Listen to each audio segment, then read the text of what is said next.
11 साल पहले जो हमने संकल्प लिए थे उनको सिद्धि तक मोदी जी की एनडीए सरकार और हरियाणा की बीजेपी सरकार ने पूरा करने का काम किया, परंतु वो संकल्प सिद्धि तक तब पहुंचे जब देश की मतदाता ने, देश की जनता ने हमें आशीर्वाद दिया। यदि देश की जनता हमें आशीर्वाद ना देती, मतदाता हमें आशीर्वाद ना देता, 3-3 बार देश में सरकार बनाने का मौका ना देता, तो हम वो संकल्प केवल संकल्प रह जाते। तो आज लोगों के बीच में वो बातें लेकर जाने की हमने एक शुरुआत की है। हर वर्ग के बीच में हम अपने विषयों को लेकर जाएंगे। जिस वर्ग के लिए जो उत्थान के काम किए हैं, ये हमारी बात रखना 11 साल पूरे होने पर हमारी जिम्मेवारी बनती है।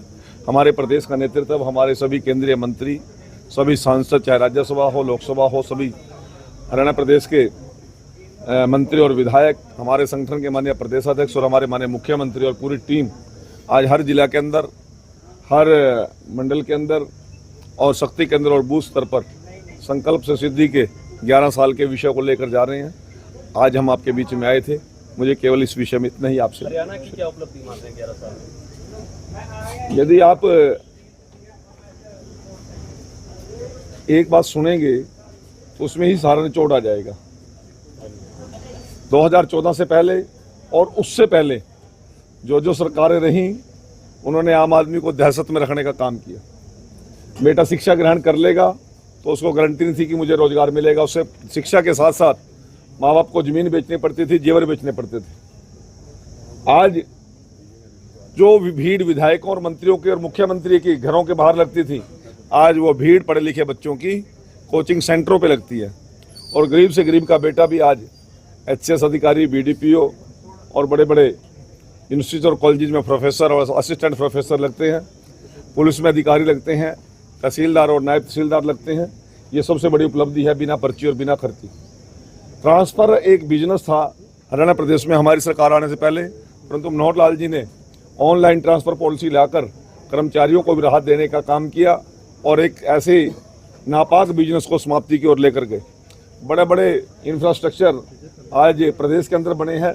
सब कोई भी जिला आज प्रदेश का ऐसा नहीं है जिसमें हाईवेज, नेशनल हाईवेज ना टच करते हों। अभी आपके सामने देश के प्रधानमंत्री जी ने 14 अप्रैल को हिसार के अंदर हरियाणा का पहला हवाई अड्डा बनाने का काम किया। जिन किसानों को 2-2 रुपये और 20-20 और 22-22 रुपये के मुआवजे के चेक मिला करते थे, आज उन किसानों को प्रत्येक 6 महीने के बाद 2000 रुपये उनके अकाउंट में आते हैं। सिर्फ इसलिए आते हैं कि वो अपनी फसल को ठीक तरीके से बिजाई कर सकें। आज एमएसपी पर हम 24 फसलें खरीदने का काम करते हैं और 24 घंटे के अंदर अंदर किसान की पेमेंट उसके अकाउंट में डालने का काम करते हैं। तो और कोई दाना क्या? सर आप इतनी उपलब्धियां बता रहे हैं, लेकिन भूपेंद्र सिंह हुड्डा कहते हैं कि 11 साल में हरियाणा को कुछ भी नहीं मिला तो उसकी परेशानी उसको देखो ना। हमें उसकी टेंशन लेने की जरूरत नहीं। टेंशन कांग्रेस भी ले रही उसकी। रोज कहता मना नेता प्रतिपक्ष बना तो बना ही नहीं रहा चरने कोई। आप क्यों टेंशन ले रहे हो उसकी? ना हमने लेने की जरूरत है। उसकी पार्टी उसकी सुन नहीं रही, हरियाणा प्रदेश की जनता उसकी सुनने के लिए तैयार नहीं है। आज जिस प्रकार से दहशत और टेंशन के माहौल के अंदर हुड्डा जी रहे हैं, शायद मेरे ख्याल में देश का कोई भी राजनीतिक आदमी नहीं जी रहे होगा। सर कबीर जयंती पे आपका जो वक्तव्य था, मुझे उम्मीद थी आप जरूर पूछोगे इस बात को। मुझे उम्मीद थी आप जरूर पूछोगे। भाई, जिस आदमी ने करोड़ों लोगों के मुंह में निवाला डालने का काम किया, जिस व्यक्ति ने एक ऐसे बंधन को तोड़ने का काम किया जो गरीब लोगों के गले की फांस बनी हुई थी। अंबेडकर जी कह के गए हैं कि गरीब का हक गरीब तक मिलना चाहिए। तो यदि ये बात मैं कहता हूं तो किसी को क्या दिक्कत है? नायब सिंह सैनी जी ने वो हक देने का काम किया। आज गरीब बैकवर्ड का बेटा हरियाणा की मुख्यमंत्री की कुर्सी पर बैठ गया। उन लोगों के पेट में दर्द है, मरोड़ है, और ये मरोड़ लगातार आगे भी रहने वाली है।